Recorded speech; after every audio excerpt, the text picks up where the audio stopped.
a moment, you guys, to do me a big favor and click, like, share, subscribe to the YouTube channel, and all of that. That helps me out. Thank you.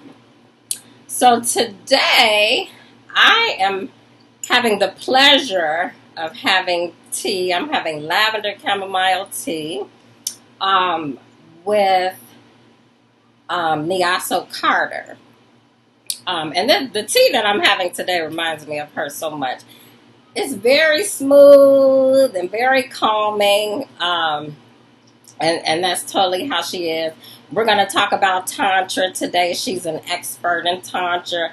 She's been an educator for over 25 years. And she's the author of this audio guide, Tantra Sex for the Soul. It is my great pleasure to have tea over Tantra with Niaso Carter. Please welcome her to the show. Thank you. Thank you. Thank you. And my tea today is green tea. Oh, cool. Which is very antioxidant and energizing. Perfect. So, Niaso, can you just please tell us how you started your journey, your Tantra journey? How did that start for you? Oh, my goodness. I was a very unhappy German teenager. I had just lost my mother and things were not going well with my father. So backstory is not super pretty. But it led me to start seeking very young. So at age 13, I was starting to read self-help books, which back in the early 70s was very uncommon. And so my search eventually led me to Buddhism. It led me to reading about primal therapy. And in a roundabout way, that actually led me to Tantra because I ended up traveling to India when I was 18 and sort of happened upon the ashram of Bhagwan Sri Rajneesh, who then later changed his name to Osho. And there, he was considered a tantric master in the sense that he was very intimately informed, both personally and experientially, and well-read about the topic of Tantra. And so in this ashram, he was also encouraging us to be very experimental, especially in the early days in India. That was in Pune, India. He asked us to I'll talk to you about it, and then you go exploring in the community. So it was a very experiential, as well as, we sat in front of him for 2 hours a day hearing about all these spiritual topics. Interesting. And so you just continued that journey on and on and on and on throughout the course of your life. Sometimes I jokingly say, the reason I teach Tantra is I know so much about what not to do. Because I was an 18-year-old in India in a very sex-positive community. Everyone was a little older than me. I was pretty, and so I had to really fend for myself in this sex-positive environment, because not all that happened was good for me. But all told, it was still just wonderful. But I definitely know all the shadow side of sexuality as well as the amazing possibilities. So that's kind of my journey with Tantra that I feel equipped to teach, is because I had to learn a lot. It didn't just come easy. I hear you. So here we are in this Western world where so many of us are sex shamed, right? So we're living in this sex shame society. And Tantra is popular, but people don't really clearly understand what it means. They know it has something to do with sex, so then it has this taboo over it. So just, people not knowing, I think, are way more hesitant of this. What I think Tantra is a blessing. And so I want to just kind of focus on the audience of sex shame in the Western world, and just ask you guys to open up a little bit and just be able to hear the blessing and what Tantra actually is and what it means. So, Nyaso, can you just like give us an explanation? What is Tantra and what is sacred sex? Well, if you Google Tantra, you will get just a plethora and a huge range of what it is. So I'm just going to give you my very subjective, personal definition. Tantra was an ancient religion, or rather an ancient sect in ancient India and China. And so that was like 500 AD, long time ago. There was people who said, oh, sex can be a positive force if used consciously. And that would still be the explanation to this day. Sex is an incredibly powerful force. And if used consciously, it has the incredible opportunity to open us to love, to health, to pleasure, and to spirituality. So there is a lot of things happening in the name of Tantra that I don't particularly support, because there's a lot of sort of gratuitous sex, or there's a lot of things under the umbrella of Tantra, if you go on the internet, that I would just go, well, it's kind of misunderstood, even though they call themselves Tantra communities or Tantra teachers or Tantra people. For me, it's all about using that powerful force of sexuality for the spiritual journey. Now, just to understand, Tantra, the word, has nothing to do with sex. So that's already a misunderstanding right there, is that Tantra means some kind of form of spiritual sex. That's just one aspect of that understanding these ancient people had. Because they also understood that any life event, everything in life, if understood and received deeply and accepted and consciousness brought to it, was a way to God. So, you can be a tantric person and never have sex and not be interested in that aspect of Tantra. That's beautiful. Thank you. One of the most beautiful things that I explored with Tantra is the connection and the effective communication. Can you talk to us a little bit more about how the effective communication plays a role in the art of Tantra? Sure. I mean, I say effective communication and healthy sexuality should be starting to be addressed for every 12-year-old in every community. And back in the day, that was the case, but because of our Christian-based societies, like you said, the sex repression has taken place. And so people are shamed about speaking about sex. People think sex should just work just fine without them needing to do anything. And that's far from the truth.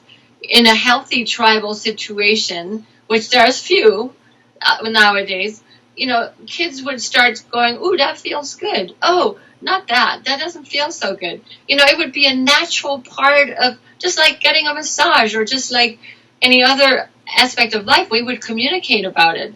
But somehow people have gotten shamed into being quiet about their sexual needs. And that's where so much lack of pleasure is really the end result, and so many unhappy people. So I feel like understanding Tantra has that opportunity to go, oh, yeah, you can learn Tantra just like any other skill. And it requires you jumping over that shame hurdle and saying, I need to talk to you about something. We could do better here. Right. And, it's interesting because we live in this world where women are having a very hard time coming to orgasm. Men are uncontrollably having orgasms too quick, too often. Can you shed some light about the valley orgasm? Okay. And the benefits. So I guess I'll first kind of, because you use the term valley orgasm.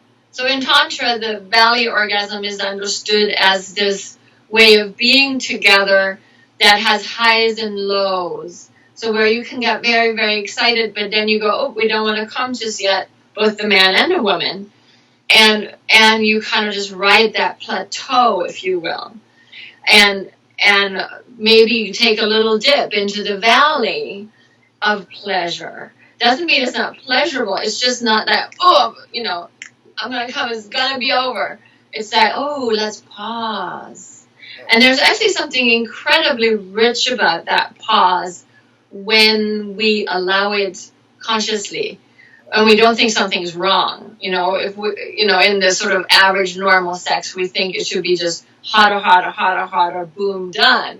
And that's not how Tantra sees it. Tantra sees it as this meandering path of where you just kind of travel along together, hopefully grow in love, grow in connection as time passes, and also open your physical, energetic body to more pleasure. So these stories about these, cosmic orgasms, I don't like to go too much into the whole cosmos theory of it all, because I don't want to set people up for disappointment or confusion. To me, it's just about just allowing that sort of pleasure that's relaxed. That's probably the best way to put it, without getting esoteric, which is completely unnecessary, by the way, to get esoteric here. I hear you. So, as a couple, and I know you work a lot with couples. I do. I just want to kind of get an idea about the conversation that a couple has, or a scenario that they're having with each other right before they're introducing themselves to Tantra. Or is it usually one person out of the relationship that suggests and bring the other one? Because I kind of feel like both partners have to have this kind of awareness, this consciousness, before they can decide, okay, this is a journey we want to take together. This is a path that we want to take together. And since you work with so many couples, like, typically, how is that playing itself out when people are introducing themselves? Right. Well, both have to be willing, at least a tiny bit. But I find that it's usually one partner that kind of just says, we're in a committed relationship, or whatever type of relationship, doesn't really matter, actually.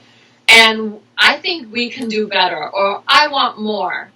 I know in my heart and in my body that more is available. I want it. And then that's when usually the search for, sacred sex or Tantra or Googling happens, and that's how people find me. And I can work with just one part of the couple, and that often happens at first, because maybe the other party is like, I don't know, reluctant. And I also sometimes I did a little bit of research. Okay, who called first? It's often the woman will say it needs to happen, but the guy then eventually gets online and finds me. and so I'm often confused. Wow, the guy. And then I always often find that it's the woman who said, we can do better. Or, sometimes not even as happy. The woman might say, something has to change. Right. So it's, there's all different versions of how people find me. Sometimes it's in desperation, sometimes it's in inspiration. And it doesn't matter, because the journey is the same. And it's usually a very fun-filled, pleasure-filled, beautiful journey. So, yeah. And sometimes what happens if only one party talks to me, then maybe 2-3 sessions in, the other partner will show up. There's lots of different ways that goes. Or sometimes I'll work individually with both for a little while and then together. My audio program has been a really good sort of tool, because, a partner that would have come to me might go, oh, I have her audio program, Tantra, Sex for the Soul, because that's less threatening. It's kind of threatening to come to a session for some people. They find it I'm gonna tell unusual. I have to tell you this because I'm listening to Tantra Sex for the Soul, and your voice, the cadence, the music choices that you use, it is just like an absolute. It's like pleasure for from your ears to your soul. The sound of it is so perfect. I've listened to audios, books before and that kind of stuff, but I've never heard anything that just has completely sucked me in the way your book has. So I just wanted to tell you, you did a remarkable job. A remarkable job on the audio. Thank you. I want that testimonial. Yeah, well, I worked on it for quite a number of years because I wanted to be non-threatening and practical and not esoteric. I wanted it to be something even someone's husband or wife who's reluctant can go, oh, yeah, that makes sense. I wanted to make a lot of sense. So thank you for, enjoying it. Yes, that's great. Absolutely. And anybody out there that's listening, you should go check it out because it's amazing. I'm telling you, it's a life changer. A life changer. Especially now, here we are, we're in quarantine, couples are spending more time together. What are some daily practices that couples can do just to, remind themselves of the love or just start going on this journey full force, That's a great question. That's a great question. Before I go into that, I'm just going to mention my audio programs on Audible, on iTunes, on Spotify, I believe even. And of course, I sell it as a hard copy on my website as well as a digital download. And it has follow me guided journeys in it. But if you don't want to go there, what can a couple do? Of course, it depends a little bit what you've already done. But say you're kind of new to the concept of Tantra. The first step is to start talking about your sex life. Ask curious questions. Is there anything that you'd like to talk about? Is there anything you'd like to change? Is there anything that would feel like it could improve? Of course, one rule I often give, very simple, is when you are making love, have some eye contact now and then.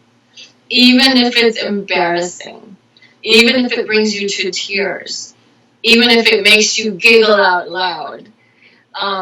Give yourself permission to do new things. So try something new and give yourself permission to be embarrassed, to feel shame, to make a mistake. Because these are all the reasons why couples don't take their sex life to the next level, is because they're so afraid of rocking the boat. So, eye gazing is probably a big one, if it works. Find what works is really the biggest one. And so in my audio program, I have some just step by step. Okay, now try this. Talk about it. See what happened. How did you like it? Was it bad? Was it good?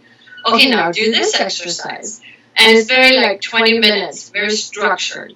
And I find that just like any school, any lesson, it needs to be manageable, doable, practical, structured, kind of like a tennis lesson or a windsurfing lesson, golf lesson, because then you learn certain components and then pretty soon you can put them together and be a master lover. That's beautiful. So some of the exercises involve certain breathing. Some of the exercises involve very specific very specific touch questions. I go into the G-spot, I go into lots of genital massage, lots of pieces, but really, in a nutshell, the message to couples is, or to individuals who want to up their game is, don't be afraid of talking about things, try new stuff, then debrief. So there's that constant understanding we're growing together, we're doing this together, we're on a journey. So, you just mentioned singles.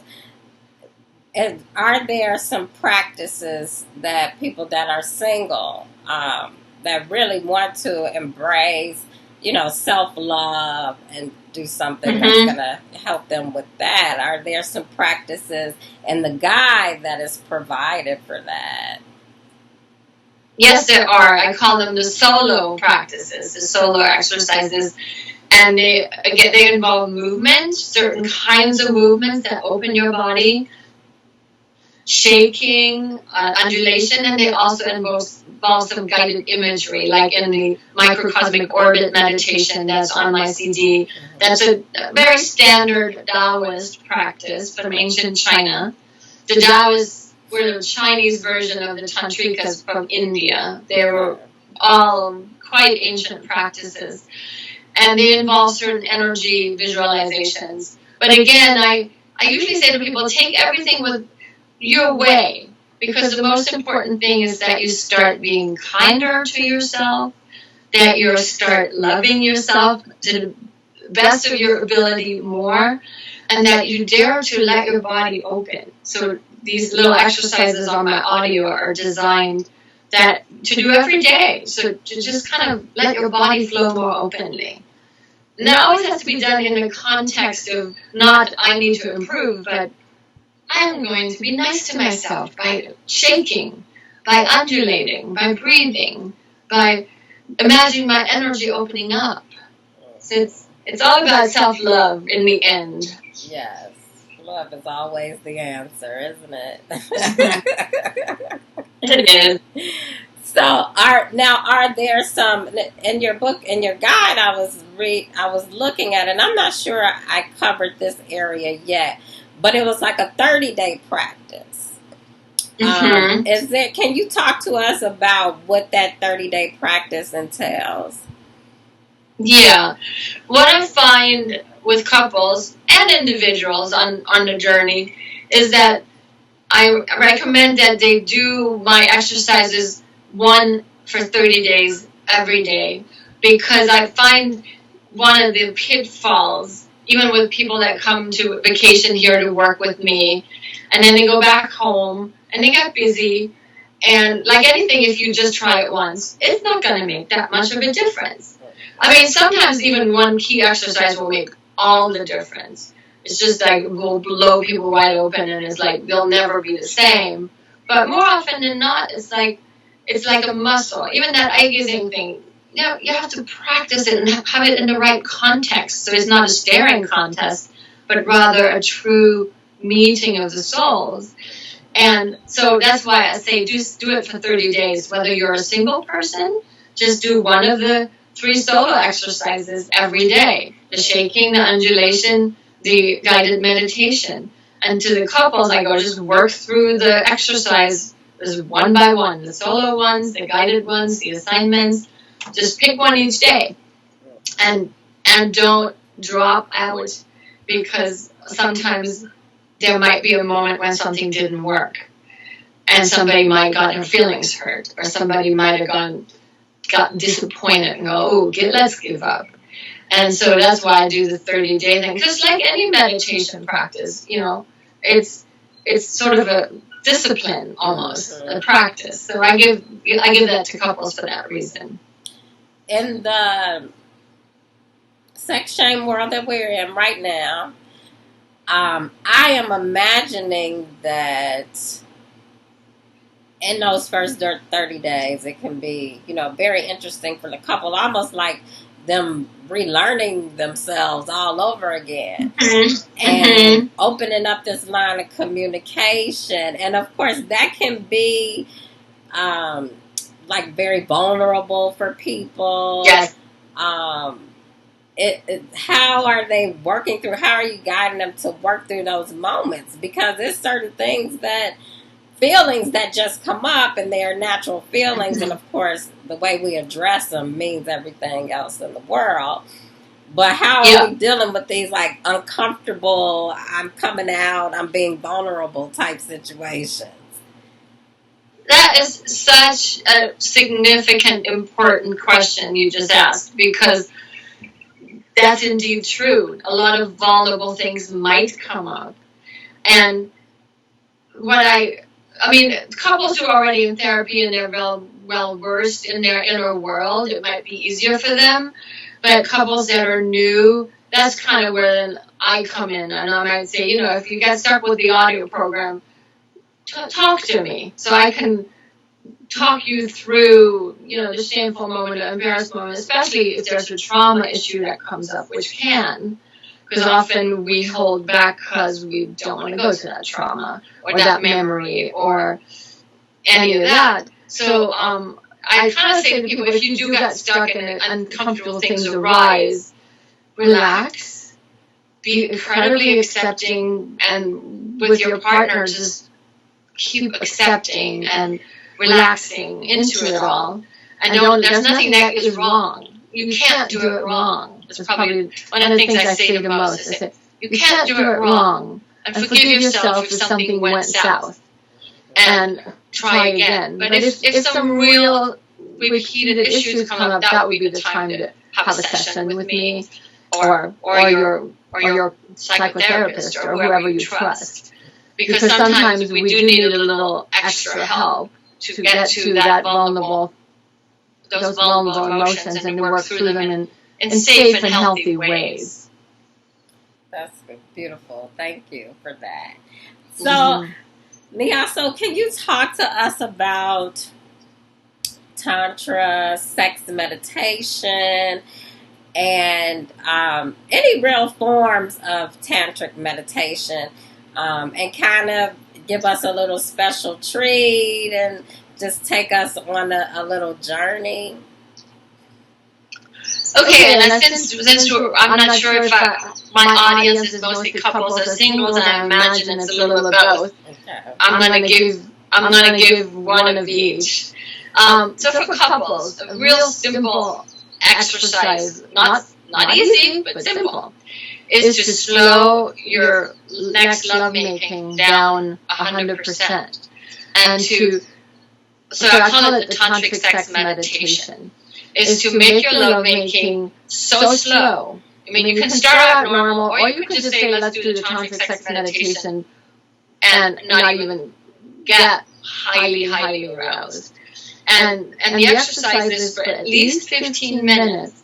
Only move enough to where you're not completely, like the penis gets so soft it slips out, but just relax, keep relaxing, and dare to start focusing on the sensations in your genitals, in your body, as the main focus. So the focus is no longer on orgasm in that moment. The focus is on sensation and relaxation and opening. And so when you don't try and make something happen, if you're like, okay, we're going to back up from orgasm, we're going to just be with sensation, that moment can be so rich. So that's one of my key, there's rarely a couple where at one point or another I don't give them that assignment. Because it often changes everything. That relaxing, that stopping the performance, all about relaxing and sensing, no outcome, that often is a game changer for people. And so for singles, I give a similar assignment. I say, when you self-pleasure, make it not about coming, but make it about relaxing more deeply than you ever have. Use that pleasure of the touching of yourself. Use the movements of your body as if you are making love, with this idea that there's nowhere to go. I'm not trying to have an orgasm. I'm trying to love myself. So those would be my kind of moment of the day exercises for you out there. Thank you so much. That was beautiful, and I hope everybody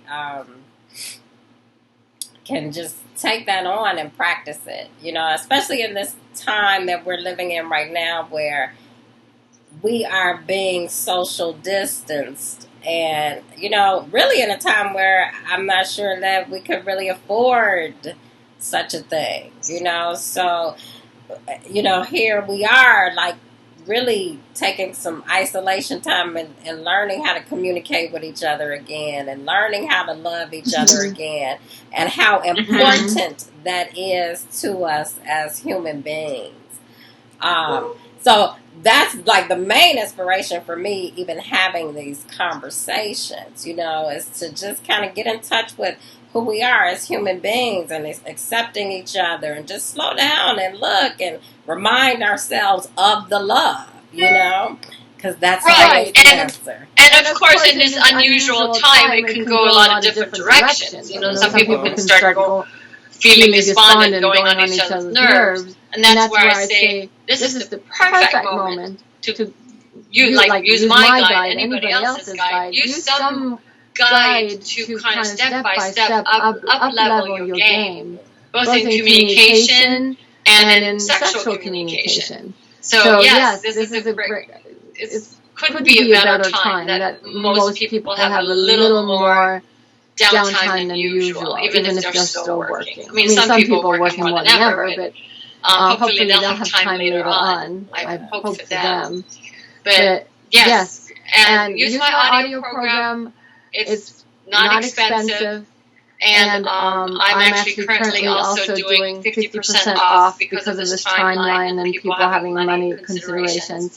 I'm doing 50% off an initial session, and I'm willing to do discounted sessions as needed. So. Oh, perfect. Oh, that's great. So take advantage of that. I'll definitely be calling you to take advantage of that too.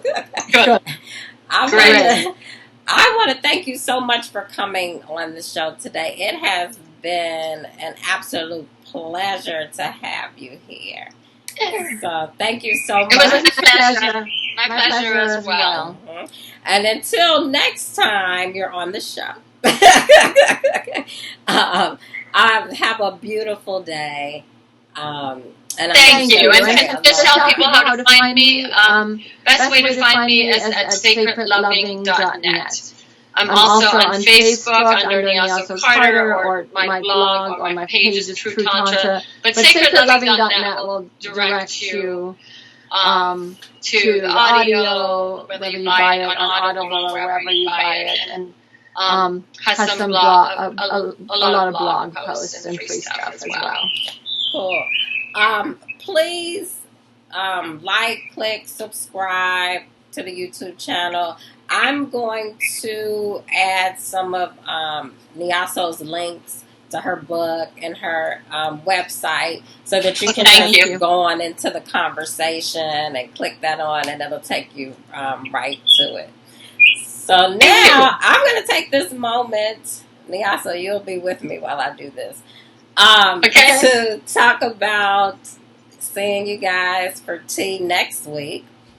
Next week, I'm going to be interviewing Alizeti Wanubi, and she has a meditation clinic. She is a life coach and spiritual coach, and she's just going to be talking to us about, of course, some more self-love practices and meditation. Currently, we're doing a meditation daily together in the mornings at 9 o'clock Hawaiian time. Central it's 2, and then Eastern it's 3. Just to be on a vibration together, and let's just kind of start our day like that. Just connecting with everybody on the meditations. So she's going to be talking more about the development of the meditation clinic that's in progress right now. So join us next week, and we're going to have tea with Alizeti. Okay? Aloha, everybody. Go out and have a wonderful day.